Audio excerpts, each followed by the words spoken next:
정약용은 동부승지를 사양하는 상소를 올렸다. 이 상소에서 그 자신 한때 천주학을 접한 적이 있다고 솔직히 밝혔다.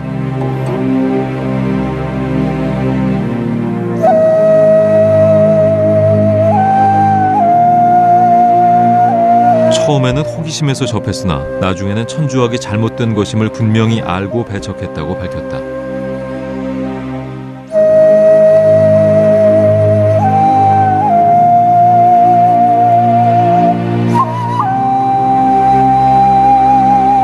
그리고 정약용은 처음 천주학을 접한 것은 서양과학 지식이 궁금했기 때문이라고 했다. 또한 천주학을 성리학의 한 유파 정도로 여기며 읽었다고 했다. 정약용은 천주학과 결별했던 것이다. 그 이유는 무엇이었을까? 한 가지는 제사를 지내지 말라는 그런 것. 두 번째는 이 천주교에 대해서 나라에서 엄청나게 금한다. 마치 옛날 뭐 공산주의자는 나라에서 처벌하듯이 천주교에 관계된 사람은 전부 죽인다. 이렇게 하니까 대사는 자기가 죽음으로써 종교를 믿어야겠다는 생각을 못한 것 같아요. 나는 죽인다고 하면 나는 안 믿겠다.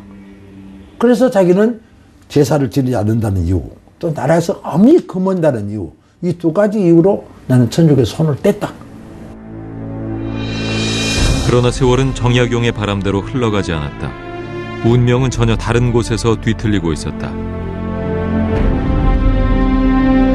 1800년 6월 청천벽력 같은 일이 일어났다. 정조 임금이 갑작스레 승하한 것이다. 재위 24년 만이었다. 정조가 없었다면 정약용도 없었을 것이며 정약용이 없었다면 정조도 없었을 거라는 평가를 받는 두 사람이었다.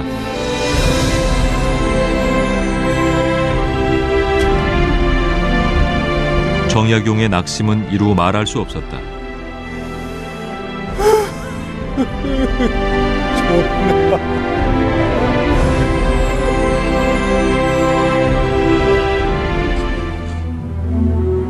정조를 이어 어린 순조가 즉위하고 영조의 계비 정순왕후가 섭정을 시작했다.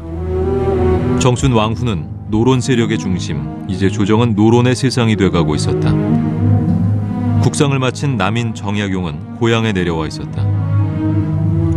집을 여유당이라 이름 짓고 조심스레 세상 돌아가는 양상을 살피고 있었다. 정약용의 우려가 현실로 나타났다. 천주교 탄압이 시작된 것이다. 1801년 1월 정약용의 바로 위형 정약종이 체포되었다. 정약종은 독실한 천주교 신자였다. 천주교 탄압이 시작되자 정약종은 자신의 집에 있던 천주교 성물을 나무찜으로 위장, 조카 사위인 황사영의 집으로 옮기려 했다. 그러나 이것이 발각되면서 엄청난 파장을 몰고 왔던 것이다. 정약종의 체포에서 그치지 않았다. 1801년 2월 정약용과 정약전의 체포령이 떨어졌다. 사원부에서 정약용, 이가환, 이승훈을 탄핵했던 것이다. 정약용은 국문장에 서야 했다. 국문관들은 정약용을 천주교도로 정약종과 엮으려 했다.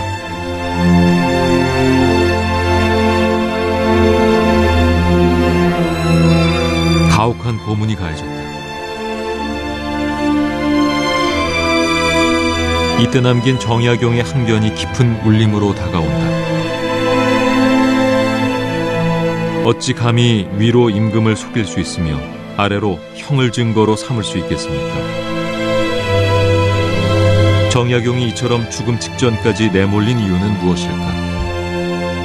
정조가 죽자마자 심한지로 대표되는 이제 노론 반동 정치가 이제 자행이 되는데, 이때 노론에서는 이제 반드시 죽이려고 했던 인물들이 몇 명 있었죠. 특히 정약용 같은 경우는 정조 때 성장한 젊은 남인들의 이제 대표적인 인물이었기 때문에 반드시 정약용을 노론 쪽에서는 죽임으로써 이 남인들의, 젊은 남인들의 이제 그 씨를 그 뿌리로 확실히 뽑아야 되겠다. 그렇지 않으면 다시 언제 또 정조 같은 임금과 정약용 같은 인물들이 결탁해가지고 말하자면 노론 일당 독재 체제를 흔들지 모른다라고 생각을 해서 이 노론에서는 이미 정약용이 천주교와 이제 그 결별했음을 분명히 알고 있음에도 죽이려고 했었죠.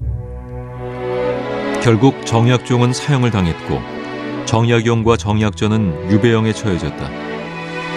정약용은 경상도 장기로 유배를 가야 했다. 정약전은 전라도 신지도로 유배되었다. 형 약종의 시신도 수습하지 못한 상태에서의 유배였다. 이제 정약용은 세상과 격리되었다. 먼 장기에서의 유배. 이때 심경을 정약용은 시로 남기고 있다.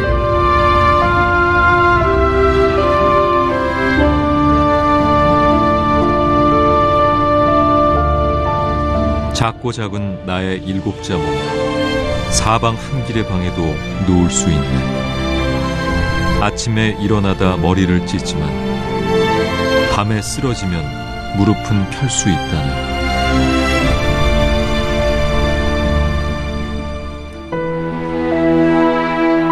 정조 임금이 승하한 지 1년, 그에 대한 그리움도 컸다.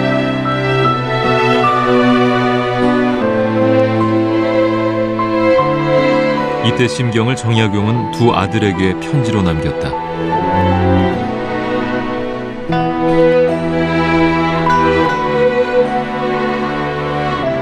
이달에 들어서는 공적으로나 사적으로나 주군이에 대한 슬픔이 크고 밤낮으로 가신이에 대한 그리움을 견딜 수 없으니 이 무슨 사람의 운명인가.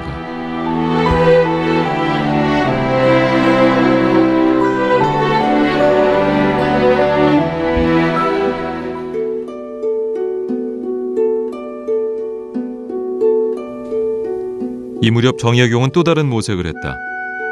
정약용이 장기의 한 서원을 찾았다. 우암 송시효를 모시고 있는 중림서원이었다. 정약용은 서원 안으로 들어가려 했으나 서원 측의 반대에 부딪혔다. 정약용은 송시효를 참배하려 했다. 송시효는 노론의 영수, 서원 측은 남인 정약용을 받아들일 수 없다는 뜻을 밝힌 것이다. 어쩌면 노론 측과 화해를 하고 싶었을지 모를 정약용. 그러나 그의 이런 시도조차 무산되고 말았다. 장기에서의 유배 생활. 그러나 목숨을 부지하고 있는 것만도 정약용에게는 큰 다행이었다.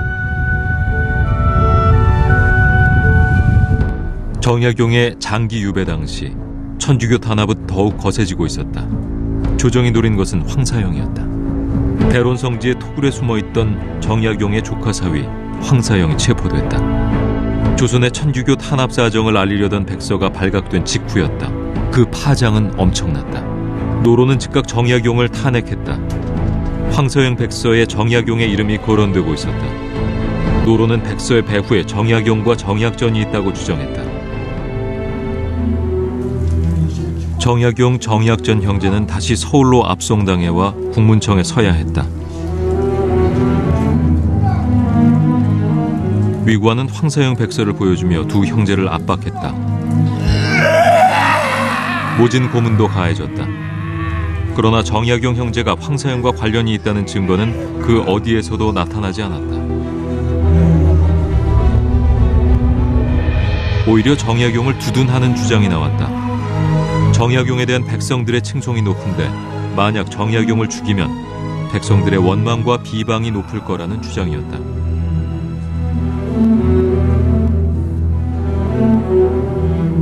노론도 정약용을 죽일 수 없었다. 모두를 죽여도 정약용을 죽이지 못하면 하나도 죽이지 못한 것과 같다던 노론이었다.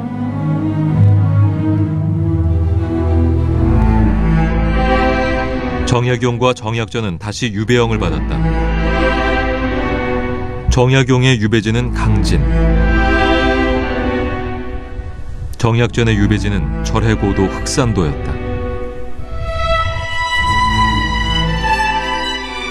먼 남쪽의 유배지.